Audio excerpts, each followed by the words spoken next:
श्री शिवाय नमस्तुभ्यम हर हर महादेव। इस चैनल पर हम आपको गुरुजी पंडित प्रदीप मिश्रा जी के द्वारा बताए गए विशेष उपाय आसान भाषा में समझाने का प्रयास करते हैं। साथ ही गुरुजी की जो रोज की कथाएं होती हैं उनके छोटे रूप में कथासार बताने का भी प्रयास करते हैं। जनवरी 2026 बहुत ही विशेष दिन है क्योंकि इस दिन सोमवार की अष्टमी है जो कि वर्ष भर में 3 या 4 ही आती हैं। तो सोमवार की अष्टमी साल की पहली अष्टमी है और इसी दिन अभी गुप्त नवरात्रि चल रही है। जो दुर्गा अष्टमी पड़ रही है वो भी 26 जनवरी 2026 में पड़ रही है, मतलब इसी दिन सोमवार की अष्टमी दुर्गा अष्टमी का दिन है। तो बहुत ही दुर्लभ संयोग इस दिन बन रहा है। तो इस दिन गुरुजी के बताए कुछ विशेष उपाय हैं जिससे आप कर सकते हैं। इस दुर्लभ संयोग का आप लाभ उठा सकते हैं। तो बढ़ते हैं पहले उपाय की ओर। सोमवार की अष्टमी में गुरुजी ने कहा है हो सके तो एक पार्थिव शिवलिंग का निर्माण जरूर कीजिएगा।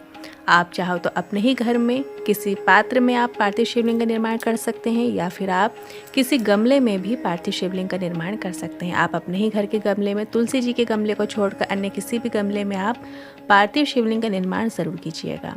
इस दिन पार्थिव शिवलिंग के निर्माण करना पूजा विधि करने का विशेष फल है और साथ ही जिस मनोकामना से आप पार्थिव शिवलिंग की पूजा अभिषेक करते हैं वो कामना देवादेव महादेव 3 महीने के अंदर आपकी पूरी कर देते हैं। तो आपको क्या करना है, यदि आप अपने ही घर के गमले में यदि पार्थिव शिवलिंग का निर्माण कर रहे हैं तो थोड़ी सी जो लिंग नुमा आकृति है आपको मिट्टी की थोड़ी सी ऊपर उठा लेना है और ऐसे करके आपको बना लेना है। उसमें थोड़ा सा जल चढ़ाइए, दूध चढ़ाइए, हो सके तो पंचामृत यदि आप अर्पित करना चाहें तो पंचामृत अर्पित कर सकते हैं, नहीं तो आप जल और कच्चे गाय का जो दूध होता है वो भी आप अर्पित कर सकते हैं। या अष्टगंध जो चंदन होता है उसको भी थोड़ा सा आप जल में घोल कर उस चंदन से भी अभिषेक कर सकते हैं। लाल चंदन से भी अभिषेक कर सकते हैं। यदि भस्म है तो भस्म से भी आप अभिषेक कर सकते हैं। शहद से अभिषेक कर सकते हैं। बहुत सारी चीज़ें ऐसी हैं जिनसे आप अभिषेक कर सकते हैं। शक्कर से अभिषेक कर सकते हैं। इसके अलावा आप जब जल से अभिषेक कर दें इसके बाद उनको अष्टगंध चंदन से त्रिभुवन बनाएं, चावल के दाने अर्पित करें। शमी पत्र हो तो शमी पत्र अर्पित कर सकते हैं। बेल पत्र अर्पित कीजिएगा। पुष्प जो हो आपके पास पुष्प अर्पित कीजिएगा। आंकड़े का पुष्प, धतूरे का पुष्प, जो भी आप पुष्प अवेलेबल हैं आप उन पुष्पों को भी आप अर्पित कर सकते हैं। एक घी का दिया आपको अवश्य लगाना है। एक गोल बाती का घी का दिया आप पार्थिव शिवलिंग के लिए जरूर प्रज्वलित करना है ताकि इस पूजा की जो साक्षी रहे वो दिया आपका साक्षी रहता है। तो आपको दिया जरूर प्रज्वलित करना है। बत्ती भी लगा सकते हैं। इस तरीके से पार्थिव शिवलिंग का अभिषेक पूजा कीजिए और अंत में आपको उस पार्थिव शिवलिंग का विसर्जन भी जरूर करना है। उसी गमले में थोड़ा सा जल डालते हुए ओम पशुपते नमः, ओम महादेवाय नमः या श्री शिवाय नमस्तुभ्यम कहते हुए पार्थिव शिवलिंग का विसर्जन भी आपको ज़रूर करना है। और इसके बाद यदि आप अपने ही गमले में पार्थिव शिवलिंग बना पाएँ तो अच्छी बात है। यदि आसपास यदि बेलपत्री का वृक्ष होता है तो आप उसके नीचे भी पार्थिव शिवलिंग का निर्माण कर सकते हैं और वहाँ पे पूजा अर्चना कर सकते हैं।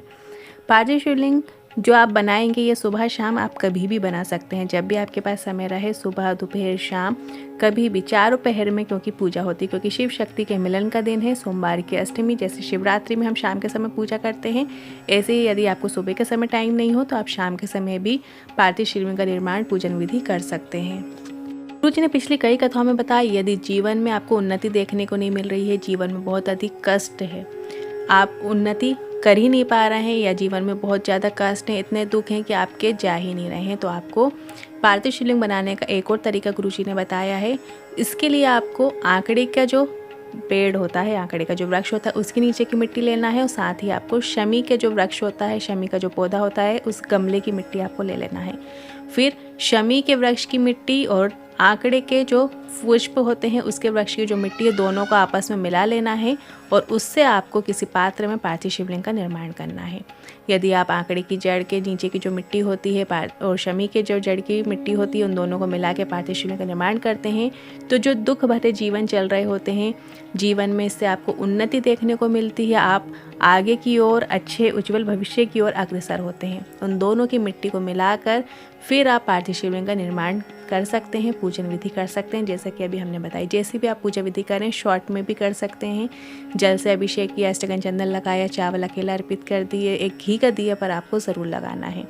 घी का दिया ज़रूर लगाइएगा। हो सके तो शिव शक्ति के निमित्त भी आप ये दिया लगा सकते हैं। एक गोल बाती का घी का दिया लगाइएगा, एक लंबी बाती का घी का दिया लगाना है। 2 बाती का दिया आपको अलग अलग दिए में रखना है। कई लोग क्वेश्चन करते हैं कि क्या एक ही दिए में हमको 2 बाती प्रज्वलित करना है? नहीं, ऐसा नहीं है।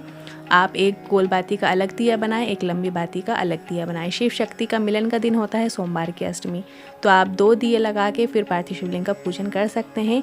और इस तरीके की 2 तरह की मिट्टी मिलाते हुए आप पार्थिव शिवलिंग का निर्माण कीजिए। जैसे कि हम जलाधारी बनाते हैं, शिवलिंग ऊपर बनाते हैं, इस तरीके से आप पार्थिव शिवलिंग भी बना सकते हैं।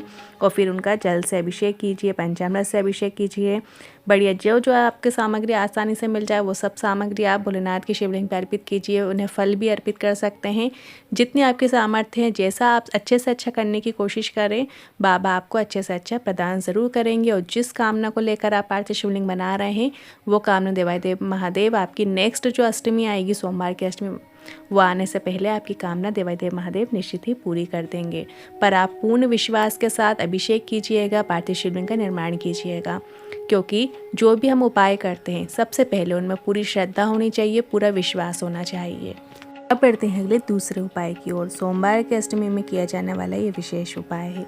घर में अगर कोई व्यक्ति बीमार पड़ा हुआ है, उसके शरीर में कोई भी कष्ट होता ही रहता है, बार बार बीमार हो जाता है, एक बीमारी जाती नहीं कि दूसरी बीमारी आ जाती है, कुछ ना कुछ होता ही रहता है, या घुटने दुख रहे होते हैं, कमर दुख रही होती है, पीठ दुखती है, कंधा दुखता है, सर दुखता है, या आंखों में जलन होती है, कोई भी किसी भी प्रकार के शरीर में तकलीफ बनी रहती है, तो शिव महापुराण की कथा कहती है सोमवार की अष्टमी जब भी आए, जैसे कि अभी 26 जनवरी को सोमवार की अष्टमी आ रही है, तो इस दिन आपको क्या करना है, 14 चने की दाल ले लेना है।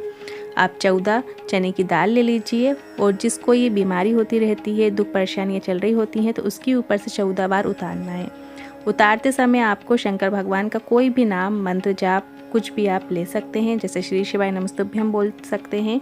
और जैसे घड़ी जिस दिशा में चल रही होती है आप देखेंगे, तो उसकी विपरीत दिशा में आपको उस व्यक्ति के ऊपर से वार लेना है। 14 बार ही आपको वारना है। 14 चने की दाल हाथ में मुट्ठी में ले लेना है और 14 बार ही आपको वार लेते हुए, घुमाते हुए उस चने की दाल को श्री शिवाय नमस्तुभ्यम बोलते हुए शिवलिंग पर सोमवार की अष्टमी के दिन आपको अर्पित कर देना है। बस आपको इतना ही कर देना होता है। व्यक्ति के जो शारीरिक कष्ट हैं वो दूर होते चले जाते हैं और आपको लाभ ज़रूर देखने को मिलता है। बहुत अच्छा उपाय है, सोमवार की अष्टमी में किया जाने वाला उपाय है। जो लोग घर में बीमार रहते हैं या बच्चे बीमार रहते हैं कि बार बार बुखार आ जाता है या बार बार सर्दी जुकाम हो जाता है, कुछ भी बीमारी उनको बार बार होती रहती है, खासकर बच्चों को ज़्यादातर ऐसा होता है, या बड़े हैं, बुजुर्ग हैं, जो भी हैं, तो आप उनके ऊपर से 14 चने की दाल को उतार कर और भोलेनाथ की शिवलिंग पर कुंदकेश्वर महादेव का नाम लेते हुए या श्री शिवाय नमस्तुभ्यम बोलते हुए अर्पित कीजिएगा। आपको लाभ ज़रूर देखने को मिलेगा। साथ ही आप प्रयास करना कि प्रदोष काल में हो सके तो भोलेनाथ के मंदिर में ज़रूर जाइएगा। एक घी का दिया भोलेनाथ की शिवलिंग के सामने ज़रूर प्रज्वलित कीजिए। गोल बाती का घी का दिया ज़रूर प्रज्वलित कीजिएगा। हो सके तो शिव शक्ति के मिलन का दिन होता है, तो इस दिन शिव शक्ति के नाम का दिया भी आप ज़रूर प्रज्वलित कर सकते हैं। मतलब एक गोल बाती का दिया और एक लंबी बाती का घी का दिया भोलेनाथ के मंदिर में ज़रूर प्रज्वलित करें। और एक बेलपत्र जो सोमवार की अष्टमी के दिन प्रदोष काल के समय भोलेनाथ की शिवलिंग पर अर्पित करता है, देवादेव महादेव उसकी मनोकामना निश्चित ही पूर्ण करते हैं और अपनी कृपा उसके ऊपर रखते हैं। तो सोमवार की अष्टमी के दिन प्रदोष काल में, मतलब जब सूरज ढल रहा होता है, हल्का उजाला हल्का अंधेरा रहे, उसी बीच में आपको शिव शक्ति के जो निमित्त दिया होता है वो आपको प्रज्वलित करना है। और एक बेलपत्र भोलेनाथ की शिवलिंग पर ज़रूर अर्पित कीजिएगा, अपनी कामना करते हुए श्री शिवाय नमस्तुभ्यम बोलते हुए वो अर्पित कीजिएगा। जो बेलपत्र की डंडी है उसे जलाधारी की ओर करते हुए अर्पित कीजिएगा। करके ज़रूर देखिएगा, शिव जी की विशेष कृपा आपको प्राप्त होगी। सोमवार की अष्टमी का एक और वीडियो चैनल पर डला हुआ है जिसमें बहुत सारे उपाय हमने बताए हैं, तो आप वो वीडियो भी चेकआउट कर सकते हैं यदि आपने अभी तक नहीं देखा हो तो। आज के इन उपाय से जुड़े मन में सवाल है, क्वेश्चन है, तो कमेंट के जरिए पूछ सकते हैं। वीडियो थोड़ा भी उपयोगी लगा हो तो वीडियो को लाइक करके कमेंट बॉक्स में हर हर महादेव ज़रूर टाइप कीजिएगा। श्री शिवाय नमस्तुभ्यम।